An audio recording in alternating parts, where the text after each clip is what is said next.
How many games can the Cincinnati Bengals lose when scoring more than 35 points? Hi, my name is Frank Ober, and this is week 10 of my weekly fantasy football preview. The Cincinnati Bengals once again lost the game in the final minute despite scoring 42 points. Chicago Bears quarterback Caleb Williams connected on a 58-yard touchdown pass to rookie tight end Colston Loveland with 25 seconds left to play for a 47-42 win. This came after Bengals quarterback Joe Flacco threw a touchdown pass with under a minute left to play to give the Bengals the lead. Graybeard Joe Flacco was once again a top quarterback as he threw for 470 yards and 4 touchdowns. Caleb Williams also accounted for 4 touchdowns for the Bears, and tight end Colston Loveland was the second highest scoring tight end with 6 receptions for 118 yards and 2 touchdowns.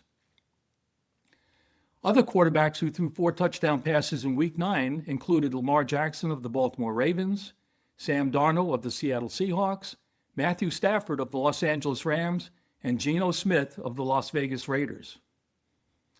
Besides Colston Loveland's huge game at tight end, Brock Bowers of the Las Vegas Raiders returned from injury to catch 12 passes for 127 yards and 3 touchdowns. Running back Christian McCaffrey of the San Francisco 49ers returned to form with 173 total yards and 2 touchdowns, while running back Rico Dowdle of the Carolina Panthers continued his hot streak with 141 scrimmage yards and 2 touchdowns. The top wide receiver in Week 9 was Drake London of the Atlanta Falcons, who had 9 receptions for 118 yards and 3 touchdowns in a losing effort. Wide receiver T. Higgins of the Cincinnati Bengals was the main beneficiary of Joe Flacco's big game with 7 catches for 121 yards and 2 touchdowns. For the second consecutive week, Kaimi Fairburn of the Houston Texans led all place kickers with 5 field goals. He scored all of Houston's points in their 18-15 loss to the Denver Broncos. Surprisingly, the Tennessee Titans were the top scoring defense despite losing 27-20 to the Los Angeles Chargers. The Titans had 6 sacks, returned an interception for a touchdown, and returned a punt for a touchdown. Week 9 saw the injury list continue to mount.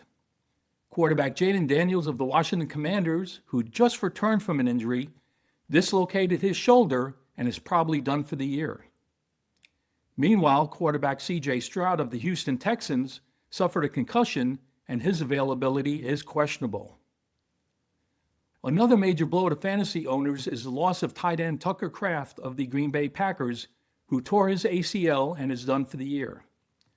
Tight end Cole Kmet of the Chicago Bears was another player who suffered a concussion. The only running back of note who was injured is Aaron Jones of the Minnesota Vikings, who suffered a shoulder injury and is considered day-to-day. Several wide receivers were banged up in Week 9. This includes Puka Nacua of the Los Angeles Rams with bruised ribs, Brian Thomas of the Jacksonville Jaguars with an ankle injury, and Matthew Golden of the Green Bay Packers with a shoulder injury. Kayshon Boutte of the New England Patriots with a pulled hamstring, and Luke McCaffrey of the Washington Commanders with a broken collarbone, who was placed on injured reserve. The Week 10 schedule starts with the Las Vegas Raiders visiting the Denver Broncos on Thursday night. The international schedule resumes with the Atlanta Falcons playing the Indianapolis Colts in Berlin on Sunday morning at 9:30. Week 10 has 4 teams on a bye, including the Cincinnati Bengals, Dallas Cowboys, Kansas City Chiefs, and Tennessee Titans. Make sure you track the healthier players, check the inactive reports prior to game time, and consider teams on a bye so you can adjust your lineup accordingly. Please check out my article for players to start in Week 10, and good luck.